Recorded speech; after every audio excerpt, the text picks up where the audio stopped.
Hello dear student, બધા મજામાં હશો? કેમેસ્ટ્રીનો આજનો આપણો લેક્ચર આરડીઆઈ કીટોન કાર્બોક્સિલિક એસિડમાં આગળ વધીએ. આજનો આપણો લેક્ચર નંબર 12. છેલ્લે આપણે લેક્ચરમાં કાર્બોક્સિલિક એસિડની એસિડિક પ્રબળતા પૂર્ણ કરેલી હતી અને તમને જે મેં થોડું વર્ક આપેલું હતું તે કરી નાખ્યું હશે. જે આપણે કાર્બોક્સિલિક એસિડમાં OH બંધ તૂટવાથી થતી પ્રક્રિયાઓ પછી એસિડિકતા જોઈ. હવે પછીની પ્રક્રિયાઓ આવે છે કાર્બોક્સિલિક એસિડમાં આ COH બંધ તૂટવાથી થતી પ્રક્રિયા. COH બંધ તૂટવાથી થતી પ્રક્રિયા આ જે હોય COH બંધ તૂટવાથી થતી પ્રક્રિયાઓ, તો એમાં કાર્બોક્સિલિક એસિડના વિવિધ વ્યુત્પન્નો બને, જેમ કે એનહાઇડ્રાઇડ નું બનવું. એનહાઇડ્રાઇડ એટલે આ પ્રકારનું functional group C દ્વિબંધ O bond O bond C દ્વિબંધ O. તો કાર્બોક્સિલિક એસિડના બે અણુ હોય, દાખલા તરીકે ઇથેનોઇક એસિડ. ઇથેનોઇક એસિડના બે અણુ હોય તો એકમાંથી આ COH બંધ તૂટે, બીજાનો H+. આ રીતે પાણીનો અણુ દૂર થાય. એ ખનિજ એસિડ H2SO4 અથવા P2O5 ફોસ્ફરસ પેન્ટોક્સાઇડની હાજરીમાં ગરમ કરતા આ પ્રક્રિયા નિર્જલીકરણ પ્રક્રિયા તરીકે ઓળખાય, કારણ કે આ પ્રક્રિયામાં પાણીનો અણુ દૂર થાય. એક કાર્બોક્સિલિક એસિડમાં સરળતા માટે યાદ રાખવાનું P2O5 અથવા ખનિજ એસિડ H2SO4 ની હાજરીમાં ગરમ કરો તો કાર્બોક્સિલિક એસિડમાં એક કાર્બોક્સિલિક એસિડનો COH બંધ તૂટે અને બીજાનો H+. આ રીતે પાણીનો અણુ દૂર થાય અને એનહાઇડ્રાઇડ બને. દાખલા તરીકે ઇથેનોઇક એસિડ હોય તો ઇથેનોઇક એનહાઇડ્રાઇડ, પ્રોપેનોઇક એસિડ હોય બંને તો પ્રોપેનોઇક એનહાઇડ્રાઇડ. આ બરાબર બેન્ઝોઇક એસિડ બંને હોય તો બેન્ઝોઇક એનહાઇડ્રાઇડ. આ પ્રકારના બને. અને ફોર્મિક એનહાઇડ્રાઇડ છે એ અનસ્ટેબલ છે, જે આ પદ્ધતિથી બનાવી શકાતું નથી. ફોર્મિક એનહાઇડ્રાઇડ ઓકે, એટલે અનસ્ટેબલ હોવાને કારણે. ઓકે, તો આ હતું એનહાઇડ્રાઇડ નું બનવું, જેમાં COH બંધ તૂટે. પછી એસ્ટરીકરણ પ્રક્રિયા. એસ્ટરીકરણ પ્રક્રિયા આપણે આલ્કોહોલ ફિનોલ ઈથરમાં પણ ભણી ગયા.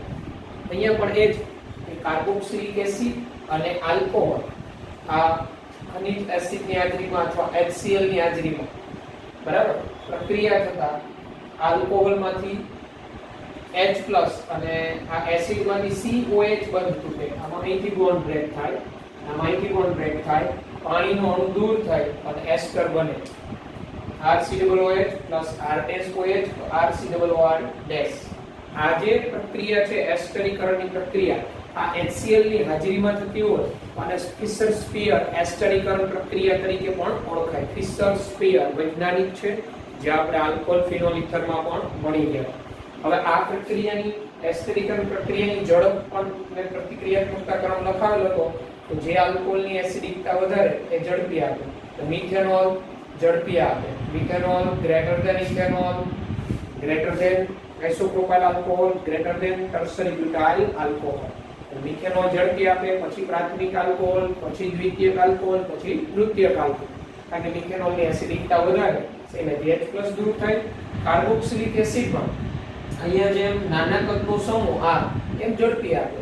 ફોર્મિક એસિડ ઝડપી આપે, પછી ઇથેનોઇક એસિડ, પછી એમાં પ્રાથમિક દ્વિતીયક તૃતીયક આલ્કાઇલ સમૂહ હોય. અહીંયા જેમ શાખા વધે એમ કાર્બોક્સિલિક એસિડની એસ્ટરીકરણ પ્રક્રિયા પ્રત્યેની પ્રતિક્રિયાત્મકતા ઘટે, જે તમને આલ્કોહોલ ફિનોલ ઈથરમાં લખાવેલું છે. હવે આ એસ્ટરીકરણ પ્રક્રિયાની ક્રિયાવિધિ શું હોય? એસ્ટરીકરણની ક્રિયાવિધિ તો સૌપ્રથમ આ જે કાર્બોક્સિલિક એસિડનો અણુ હોય એમાં C દ્વિબંધનો ઓક્સિજન આ આપણો એસિડિક માધ્યમ લઈએ, એમાંથી આ લોન પેર પ્રદાન કરી H+ મેળવે. હવે આ H+ મેળવે, અહીંયા શું થવાનું? આ ઓક્સિજન ઉપર પ્લસ ચાર્જ આવી જાય, કારણ કે યુગ્મ પ્રદાન થયું એટલે C દ્વિબંધો OH+ થાય.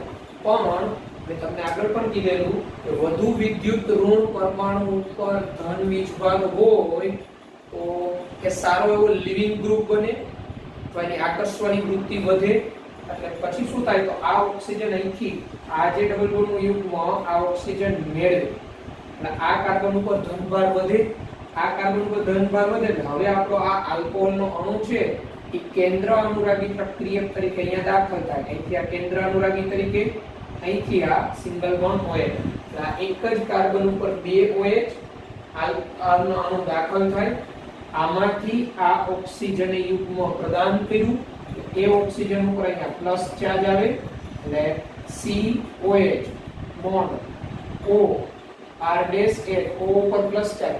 હવે અહીંયા O ઉપર પ્લસ ચાર્જ એટલે આની મેળવવાની વૃત્તિ વધે એટલે અહીંથી સરળતાથી H પ્લસ નું સ્થાનાંતર થાય, અહીંથી પ્રોટોન સ્થાનાંતર થાય, અહીંથી H પ્લસ અહીંયા સ્થાનાંતર થઈ જાય, આ OH2 પ્લસ થઈ જાય, OH2 plus R dash O. હવે આ OH2 પ્લસ થયો તો હવે આ સારો એવો લિવિંગ ગ્રુપ થાય, કારણ કે ઓક્સિજન ઉપર પ્લસ ચાર્જ, ઇલેક્ટ્રોન મેળવવાની વૃત્તિ વધે, અહીંથી આ યુગ્મ લઈ લે H2O સ્વરૂપે દૂર થાય, તો અહીંથી આ યુગ્મ મેળવે, અહીંથી આ ઇલેક્ટ્રોન યુગ્મ અહીંયા આવે, કારણ કે આ કાર્બનની મેળવવાની વૃત્તિ વધે ઇલેક્ટ્રોન, અહીંથી આ યુગ્મ અહીંયા આવ્યું, H2O દૂર થયો તો શું થયું? હવે RC OR dash C31 OH plus, કારણ કે અહીંથી આ યુગ્મ અહીંયા આવ્યું ને, હવે આ OH પ્લસ માં પાછો ઓક્સિજન ઉપર પ્લસ ચાર્જ, તો અહીંથી હવે આ પ્રોટોન H પ્લસ દૂર થાય, H પ્લસ દૂર થાય, આ યુગ્મ ઓક્સિજન પર આવે, આ બને આપણો R bond C31O OR dash. આ રીતે આ એસ્ટરીકરણની પ્રક્રિયા થતી હોય. આ એસ્ટરીકરણની ક્રિયાવિધિ આપણી ટેક્સ્ટબુકમાં પણ આપેલી છે, એટલે એસ્ટરીકરણની ક્રિયાવિધિ આપણે આવડવી જોઈએ. ઓકે, તો આ હતું એસ્ટરીકરણ. ટૂંકમાં એસ્ટરીકરણ પ્રક્રિયામાં કાર્બોક્સિલિક એસિડમાં COH બનતું છે અને આલ્કોહોલમાં OH બનતું. બરાબર છે? આનો MCQ અગત્યનો. એસ્ટરીકરણ પ્રક્રિયામાં આલ્કોહોલમાંથી શું દૂર થાય? તો આલ્કોહોલમાંથી H+ OH બનતું છે અને કાર્બોક્સિલિક એસિડમાંથી COH બનતું છે. આમાં ભૂલ થાય નહીં. ઓકે, એ તમને આલ્કોહોલ ફિનોલ ઇથરમાં પણ મેં ઓલરેડી શીખવાડેલું છે. તો આ એસ્ટરીકરણ. હવે પછીની ત્રીજી પ્રક્રિયા જોઈએ કે જેમાં કાર્બોક્સિલિક એસિડનો COH બોન્ડ બ્રેક થતો હોય. ઓકે, તો ત્યારબાદ PCl5 PCl3 SOCl2 થાયોનાઇલ ક્લોરાઇડ સાથેની પ્રક્રિયા. આ પ્રક્રિયાઓ આપણે આલ્કોહોલ ROH માં જે ભણી ગયા હતા HCOOH માં સેમ પ્રક્રિયાની ક્રિયાવિધિ. કાર્બોક્સિલિક એસિડની ફોસ્ફરસ પેન્ટાક્લોરાઇડ PCl5 સાથે પ્રક્રિયા થાય તો એસિડ ક્લોરાઇડ બને. આ હાઇડ્રોક્સિલ સમૂહનું વિસ્થાપન Cl વડે થાય, RCOCl જેને આપણે એસિડ ક્લોરાઇડ કહેવાય, અને POCl3 phosphorus oxychloride plus HCl છૂટું પડે. બરાબર? લાપણ MCQ ગણ્યનો કાર્બોક્સિલિક એસિડની PCl5 સાથેની પ્રક્રિયાથી 8 નિપજ કઈ મળે? તો POCl3 ફોસ્ફરસ ઓક્સીક્લોરાઇડ, અને PCl3 સાથેની ફોસ્ફરસ ટ્રાઇક્લોરાઇડ સાથેની પ્રક્રિયાથી કયું મળે? H3PO3. બરાબર? Phosphorus acid. 3 mall carboxylic acid PCl3 તો એસિડ ક્લોરાઇડ. દાખલા તરીકે અહીંયા તમે ઇથેનોઇક એસિડ લ્યો તો ઇથેનોઇલ ક્લોરાઇડ, પ્રોપેનોઇક એસિડ લ્યો તો પ્રોપેનોઇલ ક્લોરાઇડ. બરાબર? Plus H3PO. આ ત્રણેયમાં સૌથી બેસ્ટ પદ્ધતિ કયો? તો સૌથી બેસ્ટ પદ્ધતિ આ થાયોનિલ ક્લોરાઇડ સાથે. એનું કારણ શું? તો કાર્બોક્સિલિક એસિડની થાયોનિલ ક્લોરાઇડ સાથેની પ્રક્રિયામાં એસિડ ક્લોરાઇડ પ્લસ SO2 અને HCl જે મળે 8 નિપજ, એ SO2 HCl વાયુમય સ્વરૂપે મળે, અને વાયુમય નિપજ છે આ સરળતાથી દૂર થાય એટલે આનું શુદ્ધિકરણ છે ને સહેલાઈથી થાય. SO2 ગેસ HCl ગેસ સરળતાથી દૂર થાય એટલે શુદ્ધિકરણ. એટલે આ ત્રણેયમાંથી સૌથી બેસ્ટ પદ્ધતિ આ એસિડ ક્લોરાઇડ મેળવવાની થાયોનિલ ક્લોરાઇડ સાથેની પ્રક્રિયા. થાયોનિલ ક્લોરાઇડ સાથેની આ પ્રક્રિયા સૌથી બેસ્ટ મેથડ. બરાબર? Best method. તમારે એસિડ ક્લોરાઇડ બનાવવું છે કાર્બોક્સિલિક એસિડમાંથી તો આ બેસ્ટ મેથડ. આવો MCQ પણ ક્યાંક પૂછાઈ ગયેલો છે. એનું કારણ શું? એનું કારણ આમાં જે 8 નિપજ મળે સલ્ફર ડાયોક્સાઇડ પ્લસ HCl એ વાયુમય મળે, અને વાયુમય નિપજ મિશ્રણમાંથી સરળતાથી દૂર થઈ જાય એટલે આનું શુદ્ધિકરણ સરળતાથી થાય. બરાબર? ઓકે, તો આ હતી PCl5 PCl3 થાયોનિલ ક્લોરાઇડ સાથેની પ્રક્રિયા. ઠીક. એમોનિયા સાથે પ્રક્રિયા તો આપણે બધાને ખબર છે આ કાર્બોક્સિલિક એસિડ છે, કાર્બોક્સિલિક એસિડ એ પોતે એસિડ છે, દાખલા તરીકે ઇથેનોઇક એસિડ, એની એમોનિયા સાથે પ્રક્રિયા કરીએ, એમોનિયામાં નાઇટ્રોજન પાસે લોન પેર હોય, એટલે આ લુઈસ બેઝ તરીકે વર્તે એમોનિયા, એટલે શું થાય આ અહીંથી આ H+ મેળવી લીધી એટલે આ એનો સોલ્ટ બને ammonium acetate plus minus ammonium acetate. હવે આ એમોનિયમ એસિટેટ ને ગરમ કરો, એમોનિયમ એસિટેટ ને ગરમ કરતા આમાંથી પાણીનો અણુ દૂર થાય -H2O, એટલે આમાંથી બે હાઇડ્રોજન, આમાંથી એક ઓક્સિજન, એટલે આ બને CH3CO NH2 ઇથેનોઇક એસિડ લ્યો, ઇથેનેમાઇડ. ઇથેનોઇક એસિડમાંથી ઇથેનેમાઇડ બનાવવું હોય તો એમોનિયા સાથેની પ્રક્રિયાથી આ એમોનિયમ એસિટેટ બનાવવાનું, તો એમોનિયમ ઇથેનોએટ આને ગરમ કરો એટલે H2O દૂર થાય ઇથેનેમાઇડ. બરાબર. હજી આ ઇથેનેમાઇડ જે મળ્યું આને પાછું હજી P2O5 ફોસ્ફરસ પેન્ટોક્સાઇડ ની હાજરીમાં ગરમ કરો, નિર્જલીકરણ, પાછો આ H2O દૂર થાય નાઇટ્રાઇલ મળી જાય. ઇથેનેમાઇડ માંથી નાઇટ્રાઇલ બનાવવું હોય તો પાછું આ નિર્જલીકરણ કરવાનું. ઓકે. આ ઉપરાંત તમે અહીંયા બેન્ઝોઇક એસિડ લ્યો, બેન્ઝીન ઉપર C+O, બેન્ઝોઇક એસિડ માંથી બેન્ઝેમાઇડ પરિવર્તન આપણે પૂછે, આ બેન્ઝોઇક એસિડ આની એમોનિયા સાથે પ્રક્રિયા, આ પોતે એસિડ, આ બેઝ, એટલે અહીંથી H+ મેળવી એમોનિયમ બેન્ઝોએટ બનાવો, બેન્ઝીન ઉપર C+O NH4+, C+O NH4+ minus plus, અને એમોનિયમ બેન્ઝોએટ કહેવાય, એમોનિયમ બેન્ઝોએટ. હવે આ જે એમોનિયમ બેન્ઝોએટ મળ્યો આને ગરમ કરો, આમાંથી પાણીનો અણુ દૂર થાય, આમાંથી H2, આમાંથી O, પાણીનો અણુ દૂર થાય, બેન્ઝેમાઇડ બને, બેન્ઝીન ઉપર CONH2 બેન્ઝેમાઇડ. અને હજી પાછો આને ગરમ કરીએ P2O5 ની હાજરીમાં ફોસ્ફરસ પેન્ટોક્સાઇડ, તો પાછો H2O દૂર થાય બેન્ઝોનાઇટ્રાઇલ બને, બેન્ઝીન ઉપર Cn, એટલે બેન્ઝોઇક એસિડ માંથી બેન્ઝેમાઇડ, તો અહીંયા અટકવાનું, બેન્ઝોઇક એસિડ માંથી બેન્ઝોનાઇટ્રાઇલ, બેન્ઝીન ઉપર Cn, તો બેન્ઝોઇક એસિડ માંથી બેન્ઝેમાઇડ બનાવો, બેન્ઝેમાઇડ ને પાછો P2O5 ફોસ્ફરસ પેન્ટોક્સાઇડ નિર્જલીકરણ કરતા સાથે ગરમ કરો, આ H2O દૂર થઈને Cn થઈ જાય. તો આ એમોનિયા સાથેની પ્રક્રિયા. હજી એક આપણું ટેક્સ્ટબુકની રિએક્શન છે થેલિક એસિડ વાળી, થેલિક એસિડ માંથી થેલિમાઇડ કઈ રીતના બનાવવા એ પ્રક્રિયા આપણે જોઈએ.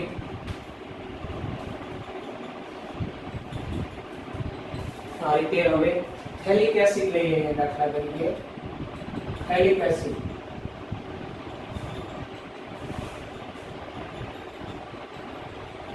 આને આપણે થેલિક એસિડ બોલીએ.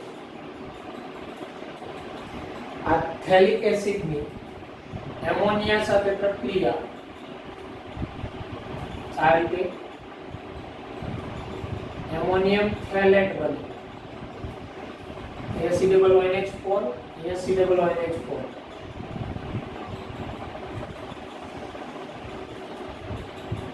આને એમોનિયમ થેલેટ કહેવાય, એમોનિયમ થેલેટ. હવે આ એમોનિયમ થેલેટ ને ગરમ કરો, આમાંથી H2O, આમાંથી H2O, એટલે -2H2O, એટલે થેલેમાઇડ બને,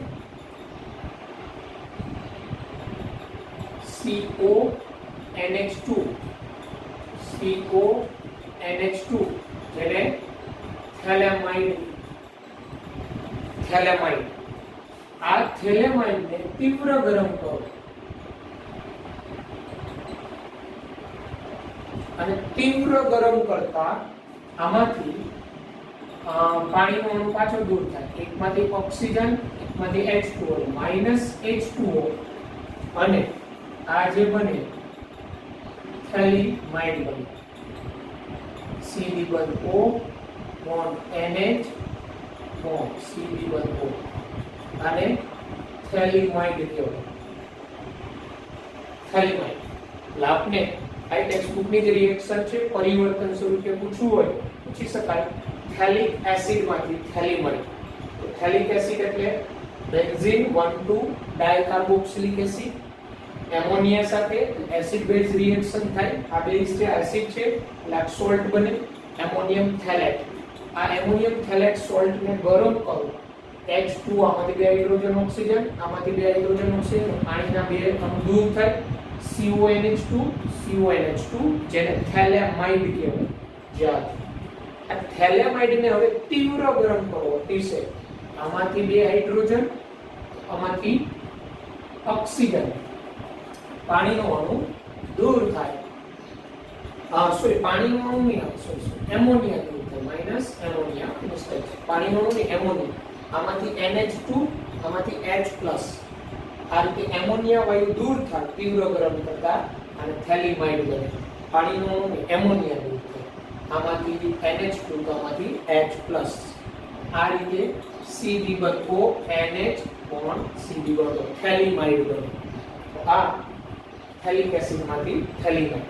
તો આ બધી જે આપણે પ્રક્રિયા જોઈ એનહાઇડ્રાઇડ નું બનવું પછી એસિડ ક્લોરાઇડ એસ્ટરીકરણ પ્રક્રિયા એસિડ ક્લોરાઇડ HCOCl અને એમાઇડ.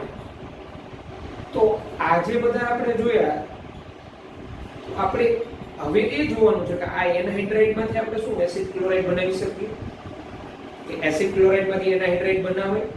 આ બધા કાર્બોક્સિલિક એસિડના વ્યુત્પન્નો કહેવાય. આમાંથી કયું કેમાંથી બનાવી શકાય કયું કેમાંથી ન બને. તો આજે આપણે જોયા એનહાઇડ્રાઇડ એસ્ટર પછી એસિડ ક્લોરાઇડ અને એસિડ એમાઇડ.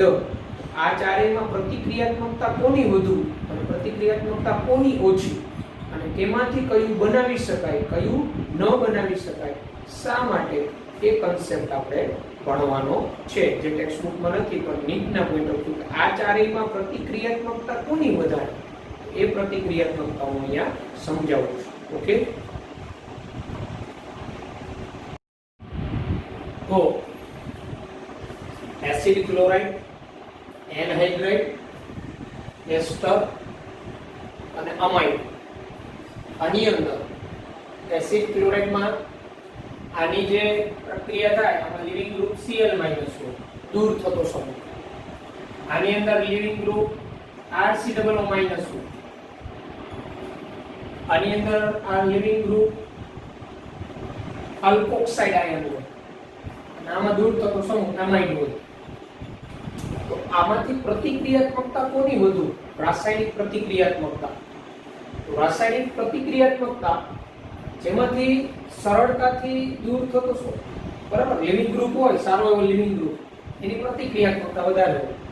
આમાંથી સારો એવો લિવિંગ ગ્રુપ કોણ તો તમને હેલો આલ્કેન હેલોરીનમાં મેં શીખવેલું કે જેનો સંયુગ્મી એસિડ સ્ટ્રોંગ હોય જેનો સંયુગ્મી એસિડ પ્રબળ હોય એ સારો એવો લિવિંગ ગ્રુપ બરાબર. તો જો Cl- નો સંયુગ્મી એસિડ કોણ થાય HCl. સંયુગ્મી એસિડ એટલે એમાં એક પ્રોટોન ઉમેરવાનો H+. RCOO- નો કોણ થાય RCOOH. R-O- નો કોણ થાય R-OH. અને NH2- નો કોણ થાય NH3. HCl સ્ટ્રોંગ એસિડ પછી RCOOH પછી R-OH અને પછી એમોનિયા. આ એસિડની પ્રબળતા. તો આ પ્રબળ એસિડનો જે સંયુગ્મી બેઝ હોય ને સારો એવો લિવિંગ ગ્રુપ હોય લિવિંગ એબિલિટી. તો આ લિવિંગ એબિલિટી દૂર થવાની ક્ષમતા Cl- ની સરળતાથી Cl- દૂર થાય ત્યારબાદ RCOO- ત્યારબાદ R-OH ત્યારબાદ NH2-. તો NH2- સરળતાથી દૂર ન થાય. તો પ્રતિક્રિયાત્મકતા કોની વધુ રાસાયણિક પ્રતિક્રિયાત્મકતા. આની અંદર તો રાસાયણિક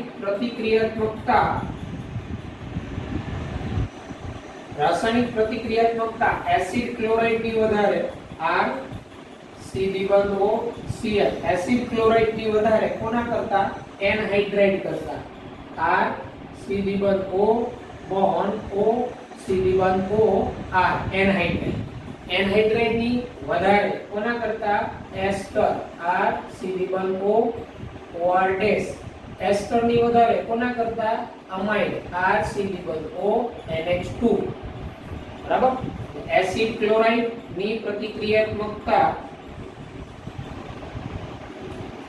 એનહાઇડ્રાઇડ કરતા વધારે એનહાઇડ્રાઇડ ની પ્રતિક્રિયાત્મકતા એસ્ટર કરતા વધારે અને એસ્ટર ની પ્રતિક્રિયાત્મકતા અમાઇડ કરતા વધારે તો આ એની પ્રતિક્રિયાત્મકતાનો ક્રમ છે એનું રીઝન એ કે Cl- સારો એવો લિવિંગ ગ્રુપ સરળતાથી દૂર થાય પછી R પછી R-O- પછી NH2- તો આ રાસાયણિક પ્રતિક્રિયાત્મકતા થઈ હવે આપણે તો જો આ Cl- સરળતાથી દૂર થાય સારો એવો લિવિંગ ગ્રુપ તો એસિડ ક્લોરાઇડ માંથી એનહાઇડ્રાઇડ બનાવી શકાય એસિડ ક્લોરાઇડ માંથી એસ્ટર બનાવી શકાય એસિડ ક્લોરાઇડ માંથી અમાઇડ બનાવી શકાય પરંતુ એનહાઇડ્રાઇડ આમાંથી એસિડ ક્લોરાઇડ ન બને કેમ તો કે આ RCOO- પુઅર લિવિંગ ગ્રુપ છે પણ એનહાઇડ્રાઇડ માંથી એસ્ટર અને અમાઇડ બંને બને પછી એસ્ટર માંથી આ બે ન બની શકે કારણ કે R-O- પુઅર લિવિંગ ગ્રુપ સરળતાથી દૂર ન થાય આ ન બને આ બે ન બને પણ એસ્ટર માંથી અમાઇડ બનાવી શકે જ્યારે એમાઇડ માંથી ડાયરેક્ટ એસ્ટર એનહાઇડ્રાઇડ અને એસિડ ક્લોરાઇડ ન બને કેમ તો આ NH2- very poor living group easily દૂર ન થાય એની પ્રતિક્રિયાત્મકતા ઓછી તો અમાઇડ માંથી આ બનાવવા હોય તો અમાઇડ માંથી તમારે કાર્બોક્સિલિક એસિડ બનાવવું પડે જળ વિભાજન કરી અને કાર્બોક્સિલિક એસિડ માંથી એસિડ ક્લોરાઇડ કે એનહાઇડ્રાઇડ એસ્ટર બનાવી શકાય એટલે આ એક કન્સેપ્ટ અગત્યનો આ કાર્બોક્સિલિક એસિડના વ્યુત્પન્નો આમાં પ્રતિક્રિયાત્મકતાનો ક્રમ રાસાયણિક પ્રતિક્રિયાત્મકતા એસિડ ક્લોરાઇડની કેમ વધારે તો એનું રીઝન આ Cl- ની લિવિંગ એબિલિટી વધારે લિવિંગ એબિલિટી એટલે એની દૂર થવાની ક્ષમતા આવી કોઈની લિવિંગ એબિલિટી કઈ રીતે નક્કી થાય તો તમને મેં શીખવેલું લિવિંગ ગ્રુપ દર્શાવી દેવાના નેગેટિવ અને એના સંયુગ્મી એસિડ વિચારવા અને આમાંથી જેનો સંયુગ્મી એસિડ સ્ટ્રોંગ બરાબર જેનો સંયુગ્મી એસિડ સ્ટ્રોંગ એ સારો એવો લિવિંગ ગ્રુપ અથવા જે નિર્બળ બેઝ હોય એ સારો એવો લિવિંગ ગ્રુપ તો પ્રબળ એસિડ હોય ને એનો સંયુગ્મી બેઝ નિર્બળ ઓકે તો આ રીતે આ પ્રતિક્રિયાત્મકતા હવે તમને હું ચાર્ટ દર્શાવું છું એ ચાર્ટ ની અંદર આમાંથી કયા કયા બની શકે અને આની અંદર કાર્બોક્સિલિક એસિડ ની COH બંધ તૂટવાથી થતી હમણાં પ્રક્રિયાઓ ભણેલા એ આવી જશે ચાર્ટમાં અને કાર્બોક્સિલિક એસિડ ની બનાવટ જે આપણે આગળ જોઈ ગયા હતા એ પણ આમાં આવી જશે ઓકે તો જો અહીંયા હું ચાર્ટ સમજાવું છું આ એસિડ ક્લોરાઇડ માંથી આ એનહાઇડ્રાઇડ બનાવી શકાય આમાંથી આ એનહાઇડ્રાઇડ બને કઈ રીતે બરાબર RCOO આનો R ડેશ કહી દો સમજો મને sir R-COO Na sodium acetate સાથે એસિડ ક્લોરાઇડ ની પ્રક્રિયા થાય અહીંથી આ ઓક્સિજન આને યુગ્મ પ્રદાન કરે અહીંથી Cl દૂર થાય -NaCl બને બરાબર એટલે આપણે એને સોડિયમ આ રીતે એસિડ ક્લોરાઇડ ની R-COO Na NaCl અહીંથી આ ઓક્સિજન દાખલ થાય NaCl દૂર થાય આ એનહાઇડ્રાઇડ બને એનહાઇડ્રાઇડ એટલે એસિડ ક્લોરાઇડ માંથી એનહાઇડ્રાઇડ બનાવી શકાય કારણ કે Cl- સારો એવો લિવિંગ ગ્રુપ આ બધામાંથી આની પ્રતિક્રિયાત્મકતા વધારે એટલે આમાંથી આ ત્રણેય બનાવી શકાય એસિડ ક્લોરાઇડ માંથી એસ્ટર બનાવી શકાય અહીંયા દાખલા તરીકે તમે R-ONA લઈ લ્યો સોડિયમ આલ્કોક્સાઇડ -NaCl આ ઓક્સિજન આ કાર્બનને યુગ્મ પ્રદાન કરે અને એસ્ટર બને અને એસિડિક ક્લોરાઇડ માંથી અમાઇડ બનાવી શકાય RCONH2 બરાબર એમોનિયા સાથે પ્રક્રિયા કરવાની તો એમોનિયા સાથે અહીંથી Cl HCl દૂર થાય અથવા અમાઇન સાથેની પ્રક્રિયાથી બરાબર ને એમોનિયા સાથેની પ્રક્રિયાથી RCONH2 એમાઇડ એટલે એસિડિક ક્લોરાઇડ માંથી આ ત્રણેય બનાવી શકાય કારણ કે આ Cl સારો લિવિંગ ગ્રુપ આની પ્રતિક્રિયાત્મકતા વધારે હવે આ એનહાઇડ્રાઇડ તો આ એનહાઇડ્રાઇડ જે છે એનહાઇડ્રાઇડ માંથી આ બનાવી શકાય એસ્ટર એનહાઇડ્રાઇડ માંથી આમાંથી એસ્ટર બનાવવું હોય R ડેશ C ડબલ દૂર કરવું પડે અને શું દાખલ કરવું પડે R ડેશ O આની R ડેશ O N આ બને એનહાઇડ્રાઇડ માંથી આ અમાઇડ બને એમોનિયા સાથેની પ્રક્રિયા બરાબર પછી એસ્ટર માંથી એમાઇડ બનાવી શકાય એમોનિયા અથવા એમાઇન સાથેની પ્રક્રિયા આ રીતે એસિડ ક્લોરાઇડ માંથી આ ત્રણેય બનાવી શકાય એનહાઇડ્રાઇડ માંથી આ બે બનાવી શકાય એસ્ટર માંથી આ એમાઇડ બનાવી પણ એમાઇડ માંથી ડાયરેક્ટ એસ્ટર એનહાઇડ્રાઇડ કે એસિડ ક્લોરાઇડ ન બનાવી શકાય કારણ કે આ NH2 છે એ પુઅર લિવિંગ ગ્રુપ સરળતાથી દૂર થતો સમૂહ નથી તો તમારે આમાંથી આ ત્રણેય બનાવવું હોય તો શું કરવું પડે એમાઇડ માંથી કાર્બોક્સિલિક એસિડ બનાવવો પડે આ જે એમાઇડ છે આમાંથી કાર્બોક્સિલિક એસિડ બનાવવો પડે જો આપણે બનાવીએ આ કાર્બોક્સિલિક એસિડ આપણે બનાવવો પડે RCOOH એમાઇડ માંથી કાર્બોક્સિલિક એસિડ બને આપણે કાર્બોક્સિલિક એસિડ ની બનાવટ ભણી ગયા આ જે એમાઇડ છે આનું જળ વિભાજન તીવ્ર પરિસ્થિતિ આ એમાઇડ નું જળ વિભાજન H+ ની હાજરીમાં બરાબર જળ વિભાજન કાર્બોક્સિલિક એસિડ બને કાર્બોક્સિલિક એસિડ ની પછી તમે પ્રક્રિયા કરો કાર્બોક્સિલિક એસિડ ની તમે થાયોનિલ ક્લોરાઇડ સાથે કરો SOCl2 SO2 HCl તો કાર્બોક્સિલિક એસિડ માંથી આ એસિડ ક્લોરાઇડ બને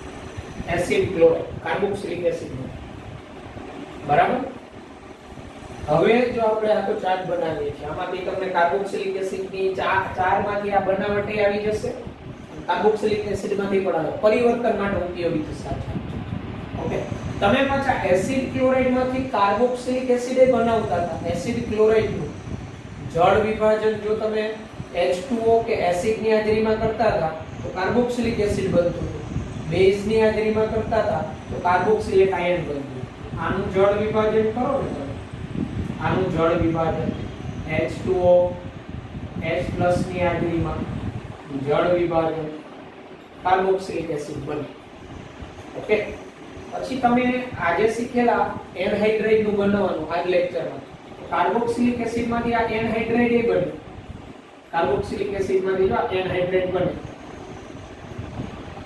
કઈ રીતે બને તો કાર્બોક્સિલિક એસિડ ને P2O5 ની હાજરીમાં ગરમ કરો પાણીનો અણુ દૂર થાય નિર્જલીકરણ થાય અને એનહાઇડ્રાઇડ માંથી કાર્બોક્સિલિક એસિડ એ બને કઈ રીતે એનહાઇડ્રાઇડ માંથી એનહાઇડ્રાઇડ નું જળ વિભાજન કરો તમે એનહાઇડ્રાઇડ નું જળ વિભાજન H2O ની હાજરીમાં તો કાર્બોક્સિલિક એસિડ બને પછી કાર્બોક્સિલિક એસિડ માંથી તમે એસ્ટર એ બનાવ્યું આજે કઈ રીતના બનાવ્યું કાર્બોક્સિલિક એસિડ માંથી એસ્ટર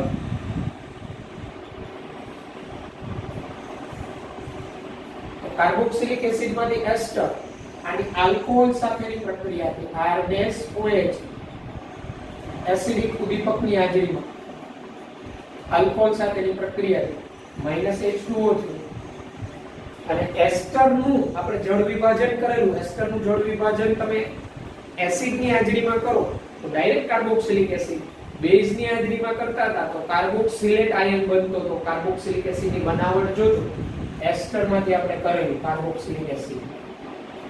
એટલે એસ્ટરમાંથી કાર્બોક્સિલિક એસિડ બનાવી શકો કઈ રીતના તો H+ ની હાજરીમાં જળ વિભાજન કાર્બોક્સિલિક એસિડ બને. પછી કાર્બોક્સિલિક એસિડ માંથી આજે આપણે અમાઇડે બનાવ્યું, આની એમોનિયા સાથે પ્રક્રિયા કાર્બોક્સિલિક એસિડની આની એમોનિયા સાથે પ્રક્રિયા આપણે કરાવી. પ્રથમ સ્ટેપમાં આપણે એમોનિયા સાથે પ્રક્રિયા કરતા હતા અને બીજા સ્ટેપમાં આપણે ગરમ કરેલું પાણીનો અણુ દૂર થયું માઈનસ એમાઇડ બન્યું. તો આ જે ચાર્ટ છે આ ચાર્ટ આપણે કેટલો ઉપયોગી તો તમને કોઈ એમ કે અહીંયા એમાઇડમાંથી એસિડ ક્લોરાઇડ બનાવો તો એમાઇડમાંથી શું કરવું પડે કાર્બોક્સિલિક એસિડ બનાવવાનું. કાર્બોક્સિલિક એસિડ ની થાયોનિન એટલે એસિડ ક્લોરાઇડ બને બેઝ સ્ટેપમાં. એટલે ઇથેનેમાઇડમાંથી ઇથેનોઇલ ક્લોરાઇડ તો ઇથેનેમાઇડમાંથી શું બનાવો ઇથેનોઇક એસિડ. ઇથેનોઇક એસિડ ની થાયોનિલ ક્લોરાઇડ સાથે ઇથેનોઇલ ક્લોરાઇડ બરાબર. એટલે આ રીતે પરિવર્તનમાં ઉપયોગ કાર્બોક્સિલિક એસિડ માંથી આ બધા બનાવી શકાય, આ બધામાંથી કાર્બોક્સિલિક એસિડ બનાવી શકાય. એટલે આ ચાર્ટ છે વ્યવસ્થિત મગજમાં રાખી દો તો કાર્બોક્સિલિક એસિડ ની ચાર બનાવટ તો આમાં આવી ગઈ એસિડ ક્લોરાઇડ માંથી, એનહાઇડ્રાઇડ માંથી, એસ્ટર માંથી અને એમાઇડ માંથી. અને કાર્બોક્સિલિક એસિડ માં COH બંધ તૂટવાથી થતી ચારે ચાર પ્રક્રિયાઓ આવી ગઈ. એસિડ ક્લોરાઇડ નું બનવું, થાયોનિલ ક્લોરાઇડ સાથે જોઈતી, PCl3 સાથે જોઈતી, PCl5 સાથે, એનહાઇડ્રાઇડ નું બનવું, P2O5 ની હાજરીમાં ગરમ કરતા એનહાઇડ્રાઇડ બન્યો તો, એસ્ટર નું બનવું, આલ્કોહોલ સાથેની પ્રક્રિયા એસ્ટર, અને અમાઇડ નું બનવું, એમોનિયા સાથે પ્રક્રિયા પ્રથમ સ્ટેપમાં ક્ષાર બનતો હતો અને બીજા સ્ટેપમાં ગરમ કરતા હતા પાણીનો અણુ દૂર થઈ અમાઇડ બનતો. ઓકે, આ ચાર્ટ ખૂબ જ અગત્યનો. પછી આગળ વધીએ. ત્યારબાદ આજે આપણી ટેક્સ્ટબુકમાં ટોપિક છે 12.9.3 એવી પ્રક્રિયાઓ કે જેમાં COOH સમૂહ ભાગ લે. COOH સમૂહ ભાગ લેતો એવી પ્રક્રિયા. પણ આજે ટોપિક છે હવે બોર્ડમાં નથી, આપણે 12મા ધોરણમાં બોર્ડની અંદર લખવામાં ક્યાંય નથી, આ ટોપિક નીકળી ગયો છે. પણ નીટના પોઈન્ટ ઓફ વ્યૂ આપણે આવડવો જોઈએ અને આ રિએક્શન અમારે 11મા ધોરણમાં શીખી ગયા છે. જો રિડક્શન પ્રક્રિયા તો કાર્બોક્સિલિક એસિડ નું રિડક્શન આપણે આલ્કોહોલ ચેપ્ટરમાં આલ્કોહોલની બનાવટ ભણી ગયા હતા. એમાં aldehyde, ketone, carboxylic acid, ester આ બધાના રિડક્શન થી આપણે આલ્કોહોલ બનાવ્યું. એટલે કાર્બોક્સિલિક એસિડ નું reduction lithium aluminium hydride ether દ્રાવક અથવા ડાયબોરેટ B2H6 અથવા ધાતુ H2 ની હાજરીમાં સેકન્ડ સ્ટેપમાં જળ વિભાજન કરો. RCOOH માંથી RCH2OH બને, આલ્કોહોલ બને. ઇથેનોઇક એસિડ તો ethanol, propanoic acid propanol, બ્યુટેનોઇક acid તો બ્યુટેનોલ. ટૂંકમાં COOH સમૂહનું શેમાં રૂપાંતર થાય CH2OH સમૂહમાં રૂપાંતર થાય, જે આપણે આલ્કોહોલની બનાવટમાં શીખી ગયા એટલે એ જ પ્રક્રિયા છે. ઓકે, આ આપણે યાદ રાખીશું. ડાયબોરેટ, એસ્ટર અને B2H6 એસ્ટર સમૂહ, નાઇટ્રો સમૂહ, હેલો સમૂહ વગેરે જેવા ક્રિયાશીલ સમૂહનું સરળતાથી રિડક્શન કરતો નથી. આ ઉપરાંત સોડિયમ બોરોહાઇડ્રેટ કાર્બોક્સિલ સમૂહનું રિડક્શન કરતા નથી. આ રિડક્શન કરતાનો મેં તમને કોષ્ટક આલ્કોહોલ ચેપ્ટરમાં લખાવેલું છે, કોણ કોનું રિડક્શન શેમાં કરે કોણ ન કરે. બરાબર. આ જે બધા રિડક્શન કરતા જે છે એ C-BBNC ને અસર કરતા નથી સિવાય ધાતુ H2. ઓકે, આ ઉપરાંત આ રિએક્શન જે છે એ પણ આપણે એક્સ્ટ્રામાં કાર્બોક્સિલિક એસિડ ની સાંદ્ર HI સાથે લાલ ફોસ્ફરસ ની હાજરીમાં ગરમ કરો તો કેટલા કાર્બન વાળો એસિડ હોય એટલા કાર્બન વાળો આલ્કેન બને. બરાબર. આવું જ આલ્ડીહાઇડ, કીટોન, આલ્કોહોલ, આ બધા જ સાંદ્ર HI લાલ ફોસ્ફરસની હાજરીમાં આલ્કેન જ બનાવે. કાર્બોક્સિલિક એસિડ ઇથેનોઇક એસિડમાંથી ઇથેન બનાવવું હોય એક સ્ટેપમાં તો સાંદ્ર HI સાથે લાલ ફોસ્ફરસની હાજરીમાં ગરમ કરો, આલ્કેન બને. આ છે ને HI એ પ્રબળ રિડક્શન કરતા છે એટલે I- નું શેમાં રૂપાંતર કરે I2 માં અને આ COOH માંથી ઓક્સિજન દૂર કરીને આને CH3 બને, આલ્કેન બને. અહીંયા ઇથેનોઇક એસિડ તો ઇથેન, પ્રોપેનોઇક એસિડ તો પ્રોપેન, બ્યુટેનોઇક એસિડ તો બ્યુટેન. એટલે આ રિડક્શન પ્રક્રિયા એ COOH સમૂહમાં થતી જ પ્રક્રિયા છે. ઓકે. ત્યારબાદ ડીકાર્બોક્સિલેશન પ્રક્રિયા. ડીકાર્બોક્સિલેશન પ્રક્રિયા એટલે જેમાં CO2 દૂર થતો હોય તો કાર્બોક્સિલિક એસિડ માં નો સોલ્ટ, આ કાર્બોક્સિલિક એસિડ હોય ને NaOH સાથે પ્રક્રિયા કરો તો RCOOH ને બને. RCOOH ની સોડા લાઇન સાથે પ્રક્રિયા. સોડા લાઇન એટલે NaOH CaO નું મિશ્રણ 3:1 નો રેશિયો હોય, 3 ભાગ NaOH 1 ભાગ CaO. આ પ્રક્રિયાએ આપણે 11મા ધોરણમાં આલ્કેન ની બનાવટમાં ભણી ગયા. આમાં કેવું થાય કે ઓછા કાર્બન ધરાવતો આલ્કેન બને. જેટલા કાર્બન વાળો એસિડ લ્યો, કારણ કે આ COO છે એ CO2 સ્વરૂપે દૂર થઈ જાય. આ અહીંયા તમે સોડિયમ ઇથેનોએટ લ્યો CH3COOH, અહીંયા મિથેન બને આલ્કેન પ્લસ Na2CO3. અહીંયા તમે દાખલા કે પ્રોપેનોઇક એસિડ લીધું હોય તો અહીંયા ઇથેન બને, બ્યુટેનોઇક એસિડ લીધું હોય તો અહીંયા પ્રોપેન બને. એટલે આ ડીકાર્બોક્સિલેશન પ્રક્રિયા ભણીએ. કોલબે વિદ્યુત વિભાજન પણ આપણે ભણી ગયા. કોલબે વિદ્યુત વિભાજનથી આપણે આલ્કેન બનાવ્યું હતું, આપણે આલ્કીને બનાવ્યું હતું અને આપણે આલ્કાઇને બનાવ્યું. કોલબે વિદ્યુત વિભાજન પ્રક્રિયામાં આપણે જેટલા કાર્બન વાળો આપણે કાર્બોક્સિલિક એસિડ લઈએ તો કાર્બોક્સિલિક એસિડનો ક્ષાર લેતા હતા RCOOH, તો આ જે R હોય ને R એના બમણા કાર્બન વાળો આલ્કેન બને. જેમ કે તમે અહીંયા CH3COOH લ્યો તો CH3COOH માં આલ્કાઇલ સમૂહ કયો આવ્યો? CH3, એક કાર્બન વાળો, તો બે કાર્બન વાળો આલ્કેન બને ઇથેન. એટલે આલ્કાઇલ સમૂહના બમણા કાર્બન વાળો આલ્કેન બનતો તો મુક્ત મૂલકીય ક્રિયાવિધિથી થતી હતી. આના માટે તમારે હાઇડ્રોકાર્બન ચેપ્ટરમાં આલ્કેનની બનાવટ જોજો તમારી બુકમાં, કોલબે વિદ્યુત વિભાજન ત્યાંથી પ્રિપેર થઈ જશે. પછી એક આ મેલોનિક એસિડ, ડાયકાર્બોક્સિલિક એસિડ હોય બે COOH સમૂહ. ઉદાહરણ તરીકે મેલોનિક એસિડ, તો મેલોનિક એસિડને તમે ગરમ કરો 575 કેલ્વિન જેટલા ઊંચા તાપમાને તો આમાંથી CO2 દૂર થાય અને એક ઇથેનોઇક એસિડ બને. મેલોનિક એસિડ હોય તો ઇથેનોઇક એસિડ બને. ટૂંકમાં ડાયકાર્બોક્સિલિક એસિડમાંથી CO2 દૂર થાય. આ પણ ડીકાર્બોક્સિલેશન પ્રક્રિયા. આ પ્રક્રિયા આપણે ગુજરાત બોર્ડમાં લખવા સ્વરૂપે નથી, બરાબર છે, પણ રિએક્શન જોઈ જવાનું. આલ્કોહોલમાં થોડી આ કરવાની છે, આપણે મિથના પોઈન્ટ ઓફ વ્યૂ તો આ રિએક્શનો કરવાની છે. ઓકે. તો પછી હવે આપણે હેલોજિનેશન પ્રક્રિયા ટેક્સ્ટબુકની એક બાકી છે અને પછી કાર્બોક્સિલિક એસિડના ઉપયોગ. આ પણ જે ટોપિક આપણે લઈ રહ્યા છીએ એ પણ બોર્ડમાં લખવા સ્વરૂપે નીકળી ગયા છે. ઓકે. ત્યારબાદ 12.9.4 આ પણ આપણી ટેક્સ્ટબુકમાં આપેલી, પણ બોર્ડમાં હવે લખવામાં નહીં પૂછે, પણ આ પહેલા બોર્ડમાં મોસ્ટ ઇમ્પોર્ટન્ટ થિયરી હતી. પહેલા હેલ-વોલહાર્ડ-જેલિન્સ્કી પ્રક્રિયા, હાઇડ્રોકાર્બન ભાગમાં વિસ્થાપન પ્રક્રિયાઓ. એટલે COOH સમૂહમાં નહીં પણ એની સાથે જે હાઇડ્રોકાર્બન ભાગ જોડાયેલો હોય R જેને આપણે આલ્કાઇલ સમૂહ કહીએ એમાં વિસ્થાપન પ્રક્રિયા. તેમાં હેલોજિનેશન, આ halogenation aldehyde, ketone, carboxylic acid ત્રણેયમાં સરખું, જેમાં આલ્ફા હાઇડ્રોજનનું વિસ્થાપન થાય, હેલોજન દાખલ થાય. અને હેલ-વોલહાર્ડ-જેલિન્સ્કી પ્રક્રિયા, હેલ-વોલહાર્ડ-જેલિન્સ્કી પ્રક્રિયા, નેમ રિએક્શન. તો કાર્બોક્સિલિક એસિડ, આ કાર્બોક્સિલિક એસિડ COOH સમૂહની પાસેનો કાર્બન આ આલ્ફા કાર્બન, આનું તમે X2 લાલ ફોસ્ફરસની હાજરીમાં અને સેકન્ડ સ્ટેપમાં જળ વિભાજન કરો તો આ આલ્ફાના હાઇડ્રોજનનું વિસ્થાપન આ X વડે થઈ અને આ આલ્ફા હેલો કાર્બોક્સિલિક એસિડ બને, જ્યાં X બરાબર ક્લોરીન બ્રોમિન. જો અહીંયા Cl2 લ્યો તો અહીંયા આલ્ફા ક્લોરો કાર્બોક્સિલિક એસિડ બને, અહીંયા Br2 લ્યો આલ્ફા બ્રોમો કાર્બોક્સિલિક એસિડ બને. ઉદાહરણ તરીકે અહીંયા તમે જો ઇથેનોઇક એસિડ લ્યો CH3COOH, તો આ તમારો આલ્ફા કાર્બન જો COOH ની પાસેનો, આનું ક્લોરિનેશન કરો એક Cl અહીંયા આવે જેને 2 ક્લોરો ઇથેનોઇક એસિડ કહેવાય. આ 1 2 અથવા આલ્ફા ક્લોરો એસિટિક એસિડ કે આલ્ફા ક્લોરો ઇથેનોઇક એસિડ. બરાબર. એવી જ રીતે પ્રોપેનોઇક એસિડ લ્યો તો અહીંયા CH3 હોય તો આલ્ફા.